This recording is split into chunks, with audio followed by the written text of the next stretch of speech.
ನಮ್ ಭೂಮಿಗೆ ಏನ್ ಮಾಡ್ಬೇಕು ಅಂತಾನೆ ಗೊತ್ತಾಗ್ತಿಲ್ಲ ನನಗೆ. ಭೂಮಿಗೆ ಸುಸ್ತು ಕಡಿಮೆ ಆಗ್ತಿಲ್ಲ, ಅದ್ರ ಜೊತೆ ವಾಮಿಟ್ ಬರೋ ಸೆನ್ಸೇಷನ್ ಇನ್ನೂ ಜಾಸ್ತಿ ಆಗ್ತಿದೆ. ಸೊ ಒಂದ್ಸಲಿ ನಾನು ಡಾಕ್ಟರ್ ಹತ್ರ ಕರ್ಕೊಂಡು ಹೋಗಿ ಬರ್ತೀನಿ. ಹೌದೇನೋ? ಸರಿ ನಡಿ, ನಿನ್ ಜೊತೆ ನಾನು ಬರ್ತೀನಿ. ನಾನು ನಿನ್ ಜೊತೆ ಬರ್ತೀನಿ ಬಾ. ಬೇಡ ಬೇಡ ಬೇಡ, ನಾನ್ ಕರ್ಕೊಂಡು ಹೋಗ್ತೀನಿ. ಇನ್ ಕೇಸ್ ಏನಾದ್ರು ನಿಮ್ ಅವಶ್ಯಕತೆ ಇತ್ತು ಅಂತ ಹೇಳಿದ್ರೆ ನಾನು ಕಾಲ್ ಮಾಡ್ತೀನಿ ಮಾವ, ನೀವ್ ಆಮೇಲೆ ಬರೋರಂತ. ಸರಿಮ್ಮ, ನಾನು ಹೋಗಿ ಬರ್ತೀನಿ.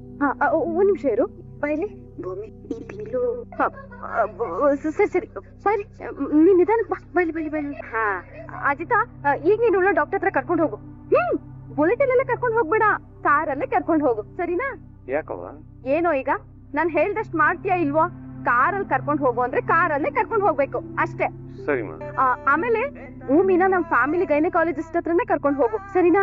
ಸರಿಮಾ, ನಾ ಹೋಗಿ ಬರ್ರಿ. ಅಜಿತ್, ಡಾಕ್ಟರ್ ಏನ್ ಹೇಳ್ತಾರೆ ನಮಗ್ ಫೋನ್ ಮಾಡಿ ಹೇಳಿ. ಶೋರ್ ಅಪ್ಪ. ಅಜಿತಾ, ನಿಧಾನ ಕರ್ಕೊಂಡು ಹೋಗು, ಹುಷಾರು. ಓ ಇನ್ಸ್ಪೆಕ್ಟರ್ ಅಜಿತ್ ಸರ್, ಬನ್ನಿ ಬನ್ನಿ. ಮಿಸಸ್ ಅಜಿತ್, ಹೇಗಿದ್ದೀರಾ? ಆಕ್ಚುಲಿ ಇವತ್ ಬೆಳಿಗ್ಗೆಯಿಂದ ತಲೆ ಸುತ್ತು ಅಂತ ಹೇಳ್ತಿದ್ಲು. ನಾರ್ಮಲ್ ಆಗಿ ಅಂತ ನಾನು ಅನ್ಕೊಂಡು ಮನೇಲೆ ರೆಸ್ಟ್ ಮಾಡು ಅಂತ ಹೇಳ್ದೆ, ಆದ್ರೆ ಕಡಿಮೆನೇ ಆಗ್ತಿಲ್ಲ ಡಾಕ್ಟರ್. ಒಂದ್ಸಲಿ ಪ್ಲೀಸ್ ಚೆಕ್ ಮಾಡಿ. ಓಕೆ, ರಿಲ್ಯಾಕ್ಸ್ ರಿಲ್ಯಾಕ್ಸ್, ಕೂತ್ಕೊಳ್ಳಿ. ಏನಾಗಿದೆ? ತಲೆ ಸುತ್ತು. ಊಟ ನಿದ್ರೆ ಎಲ್ಲ ಚೆನ್ನಾಗಿ ಮಾಡ್ತಿದ್ದಾರಾ ಇವರು? ಇಲ್ಲ ಡಾಕ್ಟರ್, ಆಕ್ಚುಲಿ ಊಟ ತಿಂಡಿ ಏನು ತಿಂದಿಲ್ಲ. ಬರೀ ಮನೆಯವ್ರ ಚಿಂತೆ. ವಾರದಲ್ಲಿ 2 ದಿನ ಉಪವಾಸ ಇರ್ತಾರೆ, ಒಂದಿನ ಗಣೇಶನ್ಗೆ, ಇನ್ನೊಂದಿನ ಲಕ್ಷ್ಮಿಗೆ. ತಿಂಗಳಿಗೊಂದು ವ್ರತ. ಈ ತರನೇ ಊಟ ಕರೆಕ್ಟ್ ಆಗಿ ಮಾಡೋದೇ ಇಲ್ಲ. ನೆನ್ನೆ ರಾತ್ರಿ ಹೊಟ್ಟೆ ತುಂಬಾ ಪಾನಿಪುರಿ ತಿಂದಿಯಾಳೆ ಅಷ್ಟೇ. ಕಣ್ ಫುಲ್ ಓಪನ್ ಮಾಡು, ಅಗ್ಲ ಓಪನ್ ಮಾಡು. ಬಾಯಿ ಓಪನ್ ಮಾಡಿ, ನಾಲ್ಗೆ ತೋರಿಸಿ. ಜೋರಾಗಿ ಓಪನ್ ಮಾಡು ಭೂಮಿ, ಫುಲ್ ಓಪನ್ ಮಾಡು. ರಿಲ್ಯಾಕ್ಸ್ ರಿಲ್ಯಾಕ್ಸ್, ನಾನ್ ನೋಡ್ತಾ ಇದ್ದೀನಿ. ಏನ್ ಸಾಹೇಬ್ರೆ ನೀವು ಗಾಬರಿಗೆ ಅವ್ರಿಗೂ ಗಾಬರಿ ಮಾಡ್ತೀರ ಅಷ್ಟೇ. ಅವ್ರು ಡಾಕ್ಟರ್ ಓದಿದಾರಲ್ಲ, ಅವ್ರಿಗೆಲ್ಲ ಗೊತ್ತಿರುತ್ತೆ. ಭೂಮಿಗೆ ಏನು ತೊಂದರೆ ಇಲ್ಲ ಅಲ್ವಾ? ಆರಾಮಾಗಿದ್ದಾಳೆ ತಾನೆ ಅವಳು? ನೀವು ನಿಮ್ಮ ಹೆಂಡತಿನ ತುಂಬಾ ಪ್ರೀತಿ ಮಾಡ್ತೀರಾ ಅಂತ ಅನ್ಸುತ್ತೆ ಅಲ್ವಾ? ತುಂಬಾ ಕೇರ್ ತಗೋತೀರಾ. ಡಾಕ್ಟರ್, ಬೇರೆ ಏನಾದ್ರು ಟೆಸ್ಟ್ ಮಾಡ್ಬೇಕು ಅಂತ ಹೇಳಿದ್ರೆ ಹೇಳಿ. ಆಕ್ಚುಲಿ ಇವ್ರಿಗೆ ಏನು ಪ್ರಾಬ್ಲಮ್ ಇಲ್ಲ. ಸ್ಟ್ರೆಸ್ಗೆ ಸರಿಯಾಗಿ ನಿದ್ರೆ ಮಾಡಿಲ್ಲದೆ ಇರೋದ್ರಿಂದ, ಊಟ ಸರಿ ಮಾಡದೆ ಇರೋದ್ರಿಂದ ಹೀಗಾಗಿದೆ. ಟೈಮ್ ಸರಿಯಾಗಿ ನಿದ್ರೆ ಮಾಡ್ಬೇಕು, ಸ್ಟ್ರೆಸ್ ಆಗದೆ ಇರೋ ಹಾಗೆ ನೋಡ್ಕೊಳ್ಳಿ. ಡಾಕ್ಟರ್, ಬೇರೆ ಏನಾದ್ರು ಟೆಸ್ಟ್ ಮಾಡ್ಬೇಕು ಅಂತ ಹೇಳಿದ್ರೆ ಹೇಳಿ. ಆಕ್ಚುಲಿ ಏನು ಅಗತ್ಯ ಇಲ್ಲ, ಆದ್ರೆ ನಿಮ್ ಸಮಾಧಾನಕ್ಕೋಸ್ಕರ ಒಂದು ಬ್ಲಡ್ ಟೆಸ್ಟ್ ಬರ್ಕೊಡ್ತೀನಿ, ಮಾಡಿ. Okay doctor. ಸಾಹೇಬ್ರೆ, ನರ್ಸ್ ಇವ್ರದ್ದು ಬ್ಲಡ್ ತಗೊಂಡು ಟೆಸ್ಟ್ ಕಳಿಸಿ. Okay ma'am. ಸಾಹೇಬ್ರೆ. ಸಿಸ್ಟರ್, ಆಕ್ಚುಲಿ ನನ್ನ ಹೆಂಡತಿಗೆ ನೀಡಲ್ ಅಂದ್ರೆ ಭಯ. ಬ್ಲಡ್ ತಗೋಬೇಕಂದ್ರೆ ಚುಚ್ಚಲೇಬೇಕಲ್ಲ ಸರ್? ಸಾಹೇಬ್ರೆ, ನೀವು ಸ್ವಲ್ಪ ಸುಮ್ಮನೆ ಇರ್ತೀರಾ? ಅವ್ರ ಕೆಲಸ ಅವ್ರು ಮಾಡ್ದಿಕ್ ಬಿಡಿ. ಹೌದು, ನನ್ ನೀಡಲ್ ಅಂದ್ರೆ ಭಯಾನೇ. ಪರವಾಗಿಲ್ಲ, ನೀವು ಹೋಗಿ ಆಚೆ. ಸ್ವಲ್ಪ ನೋವಾಗ್ದಿರೋ ತರ. ಸರಿ, ನೀನ್ ಆರಾಮಿರು. ನೀವ್ ಆರಾಮಾಗಿರಿ. ನೀವು ತುಂಬಾ ಲಕ್ಕಿ ಮೇಡಮ್, ನಿಮ್ಗನ್ನ ತುಂಬಾ ಪ್ರೀತಿ ಮಾಡ್ತಾರೆ. ಸಾಹೇಬ್ರೆ, ನಂದೊಂದು ಪ್ರಶ್ನೆ ಇದೆ ಕೇಳೋದು, ನೀವು ಉತ್ತರ ಕೊಡ್ತೀರಾ? ಅದೇನಂತ ಕೇಳಿ. ಅದು ಒಂದ್ ನಿಮಿಷ. ಸತ್ಯನಾ? ಅಜಿತಾ, ಮೊನ್ನೆ ನನಗೆ ಶುಗರ್ ಫ್ಯಾಕ್ಟ್ರಿ ಹತ್ರ ಒಂದು ಸಣ್ಣ ಆಕ್ಸಿಡೆಂಟ್ ಆಗಿತ್ತಲ್ವಾ? ಅದ್ ಯಾಕೋ ಗೊತ್ತಿಲ್ಲಪ್ಪ, ಕಾಲು ಮತ್ತೆ ನೋವು ಬರಕ್ ಶುರು ಆಗಿದೆ. ಅದಕ್ಕೆ ಮನೇಲಿದ್ದೀನಿ, ಸ್ವಲ್ಪ ವಿಶ್ರಾಂತಿ ಮಾಡ್ತಾ ಇದೀನಿ. ಸರಿ, ಹಾಗಾದ್ರೆ ನಾನು ಈಗ ಭೂಮಿ ಜೊತೆ ಇದ್ದೆ, ಇಬ್ರು ನಿಮ್ ಮನೆ ಹತ್ರನೇ ಬರ್ತಿರ್ತಾಳೆ. ಅಷ್ಟೊಂದು ಗಂಭೀರ ಏನಿಲ್ಲ ಕಣೋ ಪಾಪ. ಅನಗತ್ಯ ನೀವ್ಯಾಕೆ ಕ್ಷಮ ತಗೋತೀರಿ? ಒಂದು ಸಣ್ಣ ನಿದ್ದೆ, ವಿಶ್ರಾಂತಿ ಆದ್ರೆ ಎಲ್ಲ ಸರಿ ಹೋಗುತ್ತೆ. ಅದಕ್ಕೆ ಪುಸ್ತಕ ಓದ್ತಾ ಕೂತ್ಕೊಂಡಿದ್ದೆ. ಅದ್ನ ಹೇಳಕ್ಕಂತಾನೆ ನಿನಗೆ ನಾನು ಫೋನ್ ಮಾಡಿದ್ದು. ಸರಿ ಸತ್ಯನಾ, ನಾನ್ ನಿಮ್ಮನ್ನ ಸಂಜೆ ಬಂದ್ ಮೀಟ್ ಆಗ್ತೇನೆ. ಸರಿ ಕಣಪ್ಪ, ಹುಷಾರ್. ಏನ್ ಅನ್ಕೊಂತ ಸಾಹೇಬ್ರೆ? ಸತ್ಯನ್ಗೆ ಅರೆ ಭೂಮಿ, ನೀನೇನ್ ಇಲ್ಲಿ? ಅಕ್ಕ, ಅದು ಆಸ್ಪತ್ರೆಗೆ ಬಂದಿದ್ದೆ. ಓಹೋ ಭೂಮಿ, ಏನಾರ ಗುಡ್ ನ್ಯೂಸ್ ಅನ್ವಾ? ಹಂಗಂದ್ರೆ ಅಷ್ಟು ಗೊತ್ತಾಗಂಗಿಲ್ಲ ಅನ್ವಾ ನಿನಗ? ನೀ ಬಸಿರಿ ಆಗಿ ಏನಂತ ಕೇಳಿದ್ದೆ. ರೀ ಸದಾನಂದ್, ನೀವು ತಂದೆ ಹಾಕಿದೀರಾ? ಇಲ್ರಿ ಸರ, ನನ್ ಮನೆ ಹಾಕಿಗೆ ಅದು ಲೇಡೀಸ್ ಪ್ರಾಬ್ಲಮ್ ರೀ, ಅದಕ್ಕ ಕರ್ಕೊಂಡ್ ಬಂದಿದ್ದೆ ಅಷ್ಟೇ ರೀ. ಏನ್ ಮಾತಾಡ್ತೀರಿಪ್ಪ? ಅಲ್ವಾ, ಆಸ್ಪತ್ರೆಗೆ ಯಾರೇ ಬಂದ್ರು ಪ್ರೆಗ್ನೆಂಟ್ ಆಗಿರ್ತಾರೆ ಅನ್ನೋದಿಲ್ಲ. ಇವ್ರ ಹಂಗೇ ರೀ, ಮುಚ್ಕೊಡಿ. ತಲೆಯಲ್ಲಿ ಬಂದಿದ್ದು ಬಾಯ್ನಾಗ ಬಂದ್ಬಿಡುತ್ತೆ. ಸಾಹೇಬ್ರೆ, ಏನು ಅನ್ಕೋಬೇಡಿ. ಭೂಮಿ, ನೀನು ಅಷ್ಟೇ. ಸಾರಿವಾ. ಎಲ್ಲ ಮುಗಿಸ್ಕೊಂಡು ಹೆಂಡತಿನ ಮನೆಗೆ ಬಿಟ್ಬಿಟ್ಟು ನೀವು ಸ್ಟೇಷನ್ ಬನ್ನಿ. ಹ್ಞೂ ಸರ್, ಆದ್ರಿ ಬರ್ತೇವೆ ಸರ್. ಬರ್ತೀವಿ ಸಾಹೇಬ್ರೆ. ನಡಿ, ಬಿಡ ಬಿಡ ನಡಿ. ಸಾಹೇಬ್ರೆ, ಈ ರೀತಿ ಆಸ್ಪತ್ರೆಗೆಲ್ಲ ಬರುವಾಗ ನೀವ್ ನನ್ ಜೊತೆ ಬರಕ್ ಹೋಗ್ಬೇಡಿ.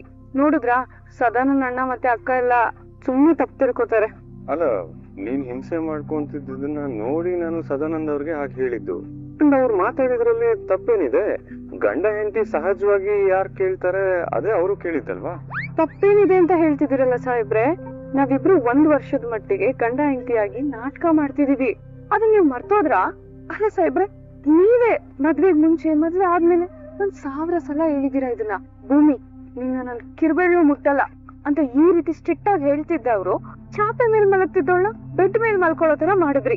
ಈಗ ಯಾರೋ ಹೇಳ್ತಾರೆ ಅಂತ ಮದ್ವೆ ಆದ್ ಗಂಡ ಹೆಂಡತಿಗ್ ಸಹಜವಾಗಿ ಕೇಳ್ತಾರಲ್ಲ, ಕೇಳ್ತಾರೆ ಬಿಡು ಅಂತ ಹಿಂಗ್ ಹೇಳ್ತಿದ್ರಲ್ಲ ಸಾಹೇಬ್ರೆ. ಅಲ್ಲ, ಏನ್ ಸಮಾಚಾರ ನಿಮ್ದು? ನಾವಿಬ್ರು ಸಹಜವಾದ ಗಂಡ ಹೆಂಡತಿ ಅಲ್ಲ. ಅದ್ ಗೊತ್ತಿದ್ದು ಯಾಕೋ ರಿವರ್ಸ್ ಗೇರ್ಗ್ ಆಗ್ತಿದ್ದೀರಲ್ಲ ನಿಮ್ ಗಾಡಿನ. ಏನ್ ಸಮಾಚಾರ? ನಿನ್ಗೆ ಯಾರು ಮಾತು ಕಲ್ಸಿದ್ರು ಇಮಿಡಿಯೇಟ್ ಆಗಿ ಅವ್ರನ್ನ ಹಿಡ್ಕೊಂಡ್ ಬಂದು ಕಂಬಿಯಿಂದ ನಿಲ್ಸ್ಬೇಕು. ಅಲ್ಲ ಹಿಂಗ ತಲೆ ತಿನ್ನೋದು ಯಾರು ಒಂದ್ ಮಾತಾಡ್ತು ಅಂತ ಹೇಳಿದ್ರೆ ಅದ್ ಹಾಗಲ್ಲ ಸಾಹೇಬ್ರೆ. ಪ್ರೆಗ್ನೆಂಟಾ? ಇಲ್ಲ ಇಲ್ಲ ಇಲ್ಲ, ಅದ್ ಸಾಧ್ಯನೇ ಇಲ್ಲ. ಈಗ ಸದಾನಂದ ಅವ್ರ ತಲೆ ತಿಂದ್ರು ಅಂತ ನೀನ್ ನನ್ ತಲೆ ಯಾಕೆ ತಿಂತಿದ್ಯಾ? ನಾನ್ ಯಾಕೆ ಸಾಹೇಬ್ರೆ ನಿಮ್ ತಲೆನ್ ತಿನ್ಲಿ? ಬಂಗಾರದಂತ ಅತ್ತೆ, ನಾನ್ ಏನ್ ಕೇಳಿದ್ರು ಮಾಡ್ಕೊಡ್ತಾರೆ, ಅದು ರುಚಿ ರುಚಿಯಾಗಿ. ಅಂತದ್ರಲ್ಲಿ ಈ ತಲೆ ತಿನ್ನಕ್ ಹೋಗ್ತೀನ ನಾನು? ಮಾತಾಡಿದ್ದೆಲ್ಲ ಆಯ್ತಾ? ಆಗಿದ್ರೆ ಕಾರ್ ಹತ್ತು. ಮೊದ್ಲು ನನ್ನೊಂದ್ ಪ್ರಶ್ನೆ ಇದೆ, ಅದಕ್ಕೆ ಉತ್ತರ ಕೊಡಿ, ಆಮೇಲೆ ಕಾರ್ ಹತ್ತೀನಿ. ಸಾಹೇಬ್ರೆ ಏನ್ ಹಿಂಗ್ ಹೇಳ್ಕೊಂಡ್ ಹೋಗ್ತಾ ಇದೀರಾ? ನೋಡಿದ್ರಲ್ಲ ಅಲ್ಲಿ ಸದಾನಂದಣ್ಣ ಹೆಂಗೆಲ್ಲ ಮಾತಾಡಿದ್ರು ಅಂತ. ಪುಣ್ಯಕ್ಕೆ ಮನೇಲಿ ಯಾರು ಹಂಗ್ ತಿಳ್ಕೊಂಡಿಲ್ಲ ನಾನ್ ವಾಂತಿ ಮಾಡಿದ್ಕೆ. ಅವ್ರೇನಾದ್ರು ಹಂಗೆ ತಿಳ್ಕೊಂಡ್ಬಿಟ್ಟಿದೆ. ಸಂಗೀತ, ಏನ್ ಸ್ಪೆಷಲ್ ಇವತ್ತು? ಸಿಹಿ ತಿಂಡಿ ನೈವೇದ್ಯ ಇಟ್ಟಿದ್ಯಾ? ರೀ, ನಾನು ನೀವು ಅಜ್ಜಿ ತಾತ ಆಗ್ತಿದೀವಿ ರೀ, ಆ ಖುಷಿಗೆ. ಹೌದಾ? ನಮ್ ಭೂಮಿ ತಾಯಿ ಆಗ್ತೀರಾ? ಯಾರ್ ಹೇಳಿದ ಹಾಗಂತ? ಅಜಿತ್ ಹಾಸ್ಪಿಟಲ್ ಇಂದ ಫೋನ್ ಮಾಡಿದ್ನ? ಡಾಕ್ಟರ್ ಹೇಳಿದ್ರಂತ ಅವನಿಗೆ? ಅರೆ, ನೀವೆಲ್ಲರೂ ಯಾಕೆ ಇಷ್ಟೊಂದು ಶಾಕ್ ಆಗ್ತಿದ್ದೀರಾ? ಅಜಿತ್ ಫೋನಿಗೆ ಸಿಕ್ಕಿಲ್ಲ. ಮತ್ತೆ ಹೇಗೆ ಅಷ್ಟು ಕನ್ಫರ್ಮ್ ಆಗಿ ಹೇಳ್ತೀಯಾ? ಅಜಿತ್ ಕೂಡ ಫೋನ್ ಮಾಡಿಲ್ಲ ಅಂತೀಯಾ? ಶ್ರವಣ, 3 ಮಕ್ಕಳನ್ನ ಹೆತ್ತಿದೀನಿ, ನನಗ್ ಗೊತ್ತಾಗಲ್ವಾ? ಪಕ್ಕಾ ಕಣೋ, ನಮ್ ಭೂಮಿ ಪ್ರೆಗ್ನೆಂಟ್. ಬೇಕಾದ್ರೆ ನೋಡ್ತಾ ಇರು. ಅಜಿತ್ ಹಾಸ್ಪಿಟಲ್ ಇಂದ ಬಂದ ತಕ್ಷಣ ಡಾಕ್ಟ್ರು ಹೀಗೆ ಹೇಳಿದ್ರು ಅಂತ ಹೇಳ್ತಾನೆ. ಆ ಟೀ ಅಂಗಡಿನ ನನ್ ತಮ್ಮನ್ ಹೆಂಡತಿ ಅಂತಾನೆ ನನ್ ಸಹಿಸ್ಕೊಳಕ್ ಆಗ್ತಿಲ್ಲ. ಇನ್ ಅವಳು ನಮ್ ಅಜಿತ್ ಮಗುಗೆ ತಾಯಿ ಆಗ್ಬಿಟ್ರೆ ಅವಳ ಜೊತೆ ಹೊಂದ್ಕೊಂಡು ಹೋಗೋ ಅನಿವಾರ್ಯತೆ ಕ್ರಿಯೇಟ್ ಆಗ್ಬಿಡತ್ತಲ್ಲಪ್ಪ. ಅಯ್ಯೋ ದೇವ್ರೆ, ಆ ಟೀ ಅಂಗಡಿ ಮಗು ಈ ಮನೆ ವಾರಿಸ್ತಾರ ಆಗ್ತಿರೋ ಹಾಗೆ ನೋಡ್ಕೊಳಪ್ಪ. ಆ ಟೀ ಅಂಗಡಿ ಗರ್ಭಿಣಿ ಆಗ್ತಾ ಇಲ್ಲಪ್ಪ.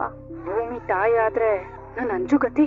ಒಂದ್ ಎಳ್ನೀರ್ ಹೊಡಿರಿ. ಸಾಹೇಬ್ರೆ, ನಾನು ಈ ಎಳ್ನೀರ್ನ ಕುಡಿಬೇಕು ಅಂದ್ರೆ ನಾನ್ ಕೇಳೋ ಪ್ರಶ್ನೆಗೆ ನೀವು ಉತ್ತರ ಕೊಡ್ಬೇಕು. ನೀವ್ ನನ್ಗೆ ಏನಾಗ್ಬೇಕು? ನಿನ್ ಗಂಡ. ಗಂಡನೇ, ಆದ್ರೆ ಒಪ್ಪಂದದ ಗಂಡ. ನಿಜವಾದ ಗಂಡಂಗೂ ಒಪ್ಪಂದದ ಗಂಡಂಗೂ ತುಂಬಾ ವ್ಯತ್ಯಾಸ ಇರುತ್ತೆ ಸಾಹೇಬ್ರೆ. ಅಲ್ಲ, ಇಲ್ಲಿ ನಮ್ಮನ್ ಯಾರು ನೋಡ್ತಾ ಇಲ್ಲ, ಹಾಸ್ಪಿಟ್ಲಲ್ಲೂ ನಮ್ ಯಾರು ನೋಡ್ಲಿಲ್ಲ. ಆದ್ರೂ ನನ್ನ ಆರೋಗ್ಯದ ಮೇಲೆ ನಿಮ್ಗೆ ಯಾಕೆ ಸಾಹೇಬ್ರೆ ಅಷ್ಟೊಂದ್ ಕಾಳಜಿ?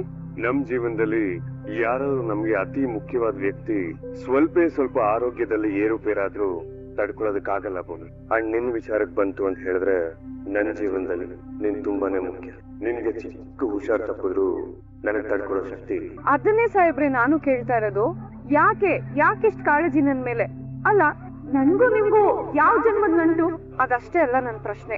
ನನ್ ಜಾಗದಲ್ಲಿ ಬೇರೆ ಯಾರಾದ್ರೂ ಇದ್ದಿದ್ರೆ ಇಷ್ಟೇ ಕಾಳಜಿ ತೋರಿಸ್ತಿದ್ರ ಅವ್ರ ಮೇಲೂ? ಹೌದು, ನನ್ನ ಮನೇಲಿ ಈ ತರ ಯಾರಿಗೆ ಆಗಿದ್ರು ಇಷ್ಟೇ ಕಾಳಜಿ ತೋರಿಸ್ತದೆ. ಸಾಹೇಬ್ರೆ, ನೀವ್ ನಮ್ ಸ್ನೇಹಕ್ ಕೊಟ್ಟಿರೋ ಬೆಲೆ ನೋಡಿ ನನ್ ಬಾಯಿ ಕಟ್ಟಾಗ್ದಾಗಾಯ್ತು. ಎಷ್ಟೇ ಆದ್ರೂ 1 ವರ್ಷ ಮುಗಿತಿದ್ದ ಹಾಗೆ ನಿಮ್ಮನ್ನ, ನಿಮ್ ಮನೆಯವ್ರನ್ನ ಎಲ್ಲ ಬಿಟ್ಟೋಗ್ಬೇಕಾಗಿರೋಳು ನಾನು. ಅಂತದ್ರಲ್ಲಿ ನನ್ ಮೇಲೆ ನಿಮ್ಗೆ ಯಾವ್ದೇ ರೀತಿ ಭಾವನೆ ಉಂಟಾಗ್ಬಾರ್ದಲ್ವಾ? ನಮ್ ಸಂಬಂಧದಲ್ಲಿ ಯಾವ್ದೇ ಗೊಂದಲನೂ ಇರಬಾರ್ದು. ಅದಕ್ಕೆ ಈ ಪ್ರಶ್ನೆ ಕೇಳ್ದೆ. ಆದ್ರೆ ನೀವ್ ಉತ್ತರ ಕೊಟ್ರಲ್ಲ, ನನ್ ಜಾಗದಲ್ಲಿ ನಿಮ್ ಮನೆಯವ್ರು ಯಾರೇ ಇದ್ದಿದ್ರು ನೀವ್ ಹೀಗೆ ನಡ್ಕೋತಾ ಇದ್ರಿ ಅಂತ. ಈಗ ನನ್ ಸಮಾಧಾನ ಆಯ್ತು. ನಿನ್ನನ್ನು ನನ್ ಮನೆಯವಳು ಅಂತಾನೆ ಅನ್ಕೊಂಡಿರೋದು, ಅದು ಶಾಶ್ವತವಾಗಿ ಒಪ್ಕೊಂಡಿರೋದು ಭೂಮಿ. ಆದ್ರೆ ಈ ವಿಚಾರ ನಿನ್ಗೆ ಅರ್ಥ ಆಗ್ತಿಲ್ಲ ಅಷ್ಟೇ. ಸಾಹೇಬ್ರೆ, ನೀವು ಎಳ್ನೀರ್ ಕುಡೀರಿ, ಸಖತ್ತಾಗಿದೆ, ಆರೋಗ್ಯಕ್ಕೆ ಒಳ್ಳೇದು ಸಾಹೇಬ್ರೆ.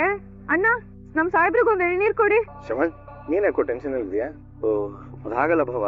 ಅಕ್ಕ ಭೂಮಿ ಪ್ರೆಗ್ನೆಂಟ್ ಇರ್ಬೋದು ಅಂತ ಅನ್ಕೊಂಡಿದ್ದಾಳೆ. ತಲೆ ಸುತ್ತ ವಾಂತಿ ಬಂದಿದ್ದಕ್ಕೆಲ್ಲ ಪ್ರೆಗ್ನೆಂಟ್ ಅಂತ ಅನ್ಕೊಳಕ್ಕಾಗಲ್ಲ. ಯಾಕೆಂದ್ರೆ ಈಗಿನ ಕಾಲದಲ್ಲಿ ವಿಚಿತ್ರ ಕಾಯಿಲೆಗಳು ಬೇರೆ ಇದೆ. ಅವಳಿಗೆ ಆ ಥರದ್ದೇನು ಆಗದಿರ್ಲಿಂತ ಡಾಕ್ಟರ್ ಕಡೆಯಿಂದ ಕನ್ಫರ್ಮೇಶನ್ ಬರೋ ತನಕ ಸ್ವಲ್ಪ ಈ ಟೆನ್ಷನ್ ಇದ್ದಿದೆ ಅಲ್ವಾ? ಅದ್ಯಾಕೆ ಡಾಕ್ಟರ್ ಹೇಳಿದ್ದನ್ನ ಹೇಳೋದಕ್ಕೆ ಇನ್ನೂ ಅಜಿತ್ ಫೋನ್ ಮಾಡಿಲ್ಲ? ನಾನು ಕಾಲ್ ಮಾಡಿದ್ದೆ, ಅವ್ನ್ ನನ್ ಕಾಲ್ ರಿಸೀವೇ ಮಾಡ್ಲಿಲ್ಲ. ಹೌದಾ ಭಾವ? ಯಾವ್ದಕ್ಕೂ ನಾವೇ ಹೋಗಿ ಬರೋಣ. ಸಂಗೀತ ಬಂದ್ರಲ್ಲ? ಸಂಗೀತ, ಅಜಿತ್ ಭೂಮಿ ಬಂದ್ರು. ಹೌದಾ ಭೂಮಿ? ಡಾಕ್ಟರ್ ಏನ್ ಹೇಳಿದ್ರು? ಬೇಗ ಹೇಳು. ಏನ್ ಹೇಳಿದ್ರು? ಅತ್ತೆ, ಅಂತ ಸೀರಿಯಸ್ ವಿಷಯ ಏನೂ ಇಲ್ಲ. ನಿಮ್ ಮಗನೇ ಸ್ವಲ್ಪ ಕಾಳಜಿ ಜಾಸ್ತಿ ತೋರಿಸಿ ಬ್ಲಡ್ ಟೆಸ್ಟ್ ಕೊಟ್ರು. ರಿಪೋರ್ಟ್ ನಾಳೆ ಬರುತ್ತಂತ. ಈಗ ಟೆನ್ಷನ್ ಪಡೋಂಥದ್ದೇನು ಇಲ್ಲ ಅಂತ ಹೇಳಿದ್ರು. ಅಜಿತಾ, ಬ್ಲಡ್ ಟೆಸ್ಟ್ ಅವ್ರು ಮಾಡಿರ್ಬೋದು, ಆದ್ರೆ ರಿಪೋರ್ಟ್ ನಾನ್ ಕೊಡ್ತೀನಿ. ಯಾಕೆ ಹೇಳು? ಆ ರಿಪೋರ್ಟ್ ಅಲ್ಲಿ ಏನ್ ಬರುತ್ತೆ ಅಂತ ನನಗ್ ಚೆನ್ನಾಗ್ ಗೊತ್ತು. ಒಂದ್ ನಿಮಿಷ ಇರು, ಬಂದೆ. ಮೊದ್ಲು ನೀವಿಬ್ರು ಬಾಯಿ ಸಿಹಿ ಮಾಡ್ಕೊಳ್ಳಿ. ಎಲ್ಲಿ ಆ ಮಾಡು. ಅಯ್ಯೋ, ಆ ಮಾಡು. ನೀನ್ ತಗೊಳ. ನೀವಿಬ್ರು ಅಪ್ಪ ಅಮ್ಮ ಆಗ್ತಿದ್ದೀರಾ.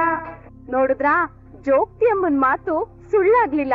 ಭೂಮಿ, ನೀನ್ ದಿನಾ ರೂಮಲ್ಲಿ ಕೃಷ್ಣನ್ ವಿಗ್ರಹ ಇಟ್ಟು ಪೂಜೆ ಮಾಡ್ತೀಯಲ್ಲ, ಅದ್ರ ಫಲನೇ ಇದು. ಅಯ್ಯೋ ಅತ್ತೆ, ಆತರ ಎಲ್ಲ ಏನು ಇಲ್ಲ.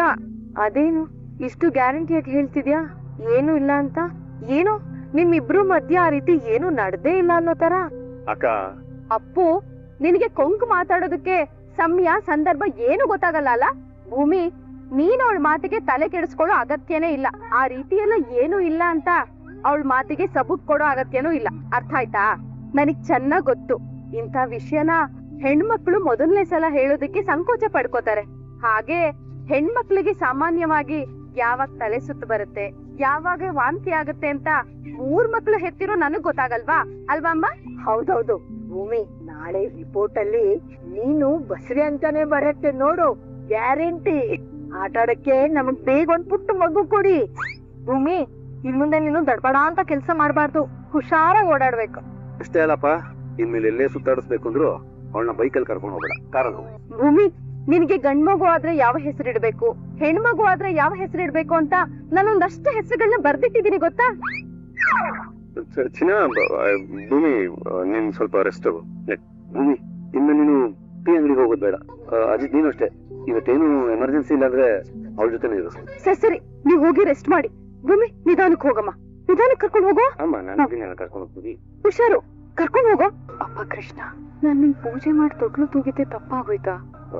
ಸಾರಿ ಭೂಮಿ, ಇವತ್ತು ಮನೆಯವರೆಲ್ಲ ತುಂಬಾ ಓವರ್ ಆಗಿ ರಿಯಾಕ್ಟ್ ಮಾಡ್ಬಿಟ್ರು. ಅದ್ರಲ್ಲೂ ಅಮ್ಮ ಅಂತೂ ಸಿಕ್ಕಾಪಟ್ಟೆ ಓವರ್ ಆಗಿ ರಿಯಾಕ್ಟ್ ಮಾಡಿದ್ರು. ಯಾಕೋ ಅಂತ ನಂಗೂ ಅರ್ಥ ಆಗಿಲ್ಲ. ಇದರಿಂದ ನಿಂಗೆ ಏನಾರ ಹಿಂಸೆ ಆಗಿತ್ತು ಅಂದ್ರೆ ಐ ಆಮ್ ರಿಯಲಿ ಸಾರಿ. ಅವ್ರ ಪರವಾಗಿ ನಾನ್ ನಿನ್ನ ಹತ್ರ ಸಾರಿ ಕೇಳ್ತೀನಿ. ನೋಡು, ನೀನ್ ಟೆನ್ಷನ್ ಆಗ್ಬೇಡ. ಸಾಯ್ಬ್ರೆ, ನನ್ಗೆ ನನ್ ಬಗ್ಗೆ ಟೆನ್ಷನ್ ಅಲ್ಲ, ಈ ಮನೆಯವ್ರ ಬಗ್ಗೆ. ಇವ್ರನ್ನೆಲ್ಲ ನೋಡ್ತಾ ಇದ್ರೆ ನನಗ್ ಪಾಪ ಅನಿಸ್ತಾ ಇದೆ. ಇವ್ರ ಆಸೆಗಳು ನೋಡ್ತಿದ್ರೆ ನನಗ್ ಗಾಬರಿ ಆಗ್ತಿದೆ. ಅತ್ತೆ, ಅಜ್ಜಿ, ದೊಡ್ಡ ಸಾಹೇಬ್ರು ಮನೇಲೆಲ್ಲ ಮಗು ಬಗ್ಗೆ ಎಷ್ಟು ಆಸೆ ಇಟ್ಕೊಂಡಿದ್ದಾರೆ. ನಾಳೆ ಅವ್ರಿಗೆ ನನ್ಗೆ ತಲೆ ಸುತ್ತು ವಾಂತಿ ಆಗಿದ್ದು ಅಷ್ಟು ಪಾನಿಪುರಿ ತಿಂದಿದ್ರಿಂದಾನೋ ಅಥವಾ ನಿದ್ದೆಗೆಟ್ಟಿದ್ರಿಂದಾನೋ ಅಂತ ಅವ್ರಿಗೆ ಗೊತ್ತಾದ್ರೆ ಅವ್ರಿಗೆ ಎಷ್ಟು ನೋವಾಗಲ್ಲ, ಎಷ್ಟು ನಿರಾಸೆ ಆಗಲ್ಲ ಸಾಹೇಬ್ರೆ. ಅದನ್ನ ನೆನ್ಸ್ಕೊಂಡ್ರೆ ನನ್ ಕಳು ಬರುತ್ತೆ. ದಯವಿಟ್ಟು ಅಳಬೇಡ, ಸಮಾಧಾನ ಮಾಡ್ಕೊತೀನಿ. ಏನ್ ಸಾಹೇಬ್ರೆ ನೀವು? ನಾವಿಬ್ರೇ ಇದ್ದಾಗ್ಲೂ ಚಿನ್ನಾರನ್ನ ಅಂತ ಅನ್ಕೊಂಡು ನೀವ್ ಈ ರೀತಿ ಅತಿಯಾಗಿ ಆಡ್ತಿರೋದ್ರಿಂದಾನೆ ಮನೆಯವರೆಲ್ಲ ವರ್ಷ ತುಂಬದ್ರೊಳಗಡೆ ನಾನ್ ಪ್ರೆಗ್ನೆಂಟ್ ಆಗಿದ್ದೀನಿ ಅಂತ ಅನ್ಕೊಂಡಿರೋದು. ಯಾಕೆ ಹೇಳಿ? ನೀವ್ ಕರಿತೀರಲ್ಲ ಚಿನ್ನ, ಮುದ್ದು, ರಂಗ, ಡಾರ್ಲಿಂಗ್ ಅಂತ. ಅದ್ರಿಂದ ನೋಡಿ, ಇನ್ಯಾವತ್ತು ನೀವ್ ಆ ರೀತಿ ಎಲ್ಲ ಕರೆಯಂಗಿಲ್ಲ. ಬರೀ ನನ್ ಮುಂದೆ ಅಲ್ಲ, ಮನೆಯವ್ರ ಮುಂದೆನೂ ಕರೆಯಂಗಿಲ್ಲ. ಅರ್ಥ ಆಯ್ತಾ? ಈಗ್ಲೂ ತನಗಿಂತ ನಮ್ಮ ಮನೆಯವ್ರ ಬಗ್ಗೆನೇ ಯೋಚನೆ ಮಾಡ್ತೀಯಾಳಲ್ಲ. ದೇವ್ರು ಇಂಥ ಗುಣ ನೋಡೇನೆ ನನಗ್ ಗಂಟು ಹಾಕಿರೋದು ಅನ್ಸ. ಭೂಮಿಗೂ ನನ್ನ ಮೇಲೆ ಆದಷ್ಟು ಬೇಗ ಲವ್ ಆಗೋ ಹಾಗೆ ಮಾಡೋ ಕೃಷ್ಣ. ಡಾಕ್ಟರ್, ನನ್ ಸೊಸೆ ಭೂಮಿ ಬ್ಲಡ್ ಟೆಸ್ಟ್ ಗೆ ಬ್ಲಡ್ ಕೊಟ್ಟು ಬಂದಿದ್ಲಂತೆ. ಅದ್ರ ರಿಪೋರ್ಟ್ ಏನಾಗಿದೆ ಅಂತ ಗೊತ್ತಾಗ್ಲಿಲ್ಲ. ಕಂಗ್ರಾಟ್ಸ್ ಸಂಗೀತ ಅವ್ರೆ, ನಿಮ್ ಸೊಸೆ ಭೂಮಿ ಪ್ರೆಗ್ನೆಂಟ್ ಆಗಿದ್ದಾರೆ. ಬರ್